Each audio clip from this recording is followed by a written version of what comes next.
قاضی عیاض رحمت اللہ علیہ فرماتے ہیں وہ مٹی جو وجود مقدس کو چوم رہی ہے، یہ لفظ سنو، اجماع ہے، امت کے تمام دانشوروں کا اجتماع ہے اور اجماع ہے کہ وہ مٹی کعبۃ اللہ سے بھی افضل ہے اور عرش اعظم سے بھی افضل ہے۔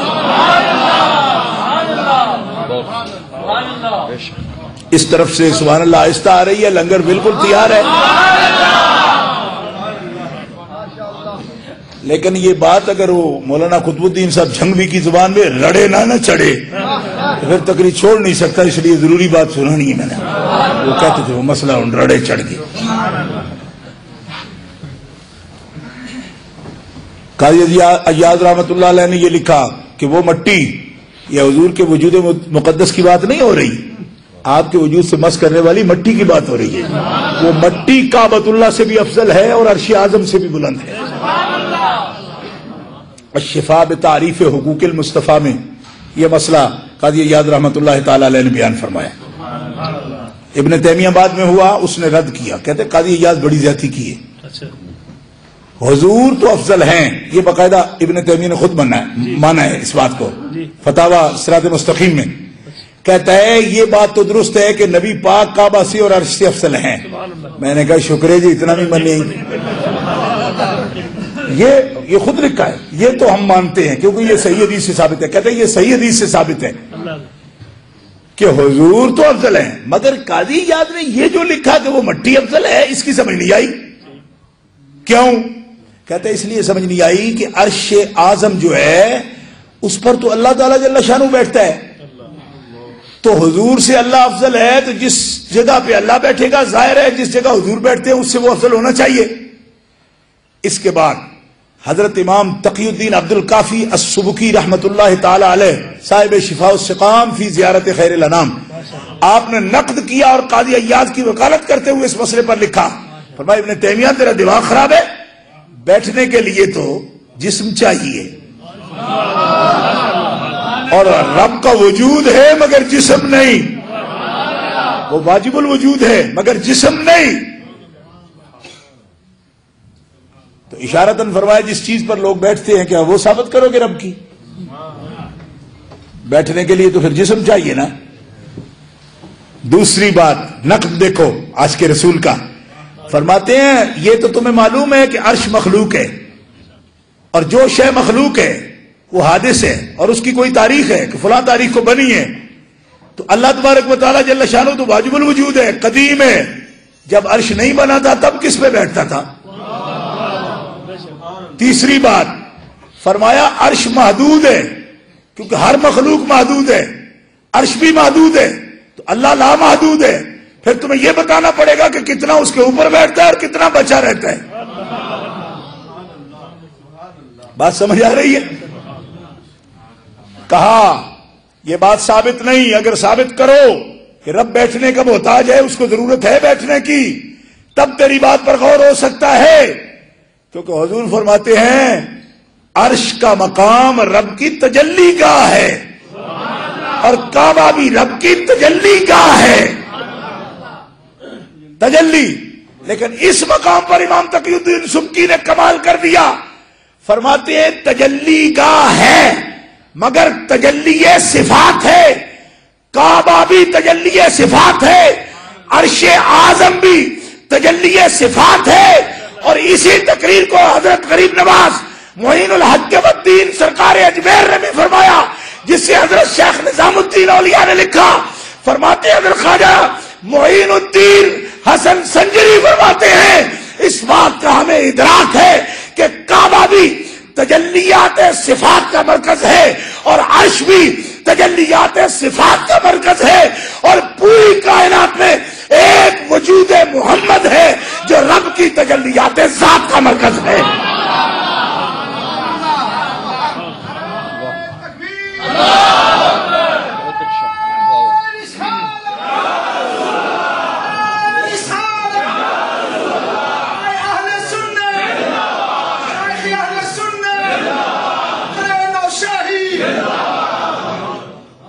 فرمایا یہی وجہ ہے کہ یہ تو تم نے بھی مانا کہ جب تجلیات ذات کا مرکز ہے محمد رسول اللہ کا وجود گرامی، اسی لیے وہ کعبہ شریف بھی ان کی تعظیم کرتا ہے اور عرش اعظم بھی ان کی تعظیم کرتا ہے۔ حضور اسی لیے فرماتے ہیں کہ میں نے اپنے نالین نہیں اتارے، نالین کے ساتھ میں کعبہ پر گیا، اور تم اپنی آنکھوں سے دیکھو گے کہ میں عرش پر بیٹھوں گا قیامت کے دن، نہ مجھ سے پہلے کوئی بیٹھا ہے نہ میرے بعد کوئی بیٹھے گا۔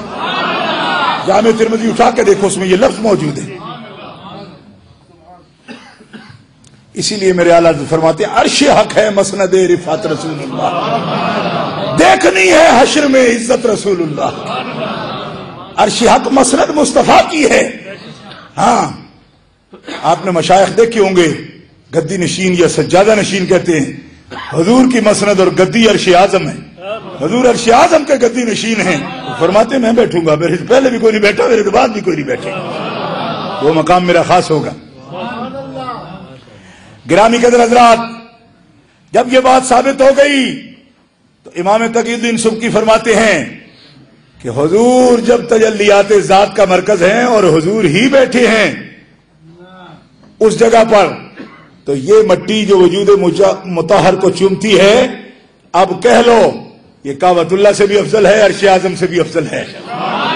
اور یہاں پر یہیں پر قاضی عیاض رحمت اللہ علیہ نے خود بھی اور امام تقی الدین سبکی رحمت اللہ علیہ نے بھی ایک مسئلہ بیان کیا جو حاصل ہے آج کی ساری گفتگو کا۔ حضرت قاضی عیاض فرماتے ہیں جو مٹی جس میں اقدس کو چومتی ہے وہ چومتی ہے، جز نہیں، وہ سرکار کے وجود مطہر سے نکلی نہیں، سرکار کے وجود کا جز نہیں، ملتی ہے۔ تو جو شے نرا ملتی ہے وجود مطہر سے وہ کعبہ و عرش سے افضل ہے۔ تو جن کو پیارے مصطفیٰ خود فرمائے فاطمہ تو بضعۃ منی، فاطمہ میرے جگر کا ٹکڑا ہے، حسین منی وانا من الحسین، حسین مجھ سے ہے میں حسین سے ہوں، علی منی وانا منہ، علی مجھ سے ہے میں علی سے ہوں۔ ارے جو جز نہیں وہ عرش سے افضل ہے، اور جنہیں مصطفیٰ اپنے جگر کا ٹکڑا کہے وہ عرش سے افضل کیوں نہیں ہوگا؟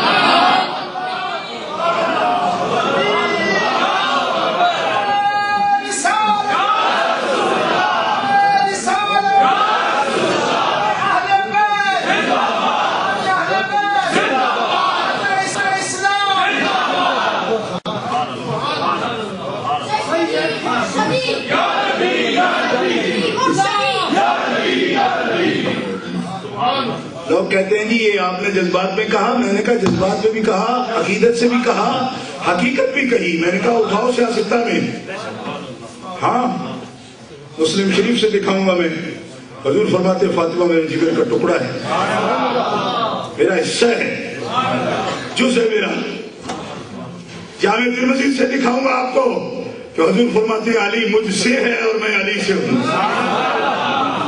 کہتے ہیں آج تو آپ اس طرح بولتے ہیں جس طرح وہ بولتے ہیں۔ میں نے کہا اس طرح نہیں بولتے، ہم اس طرح بولتے ہیں۔ تمہیں پتہ ہی نہیں کہ ہم کس طرح بولتے ہیں، تو لے کسی اور ہی تمہیں کیا پتا کہ ہم کس طرح بولتے ہیں؟ ہاں جامع ترمذی ہماری کتاب ہے یا کسی اور کی کتاب ہے؟ علی منی وانا منہ، علی مجھ سے ہے۔ اور مولانا نے آپ کے سامنے جو واضح فرمایا اس میں لفظ انفسنا میں سرکار نے جب مولا علی کو ساتھ لائے ہیں تو سرکار نے خود بتایا ہے علی میری جان ہے۔ میں اٹک میں تقریر کے لیے گیا تو ایک آدمی کہنے لگا تو پیر صاحب کو کیا ہوا گھوڑا شریف والوں کو؟ وہ بھی کہا لحموں کا لحمی، جسموں کا جسمی۔ تو میں نے کہا انفسنا کا ترجمہ تو کرو۔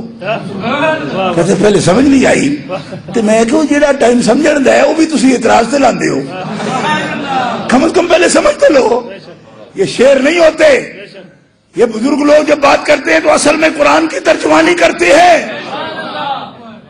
مجھ میں اور علی میں فرق نہیں، یہ کوئی شعر ہے؟ یہ حضرت نے حدیث کا ترجمہ کیا، قرآن کا یہ انفسنا۔ ہم اپنی جانیں لائیں تو دوسری جان بتاؤ نا۔ حسنین تو ابنا بنا کے لائے بیٹے، اور نساء خاتون جنت آ گئی، یہ انفسنا میں دوسرا کون لائے؟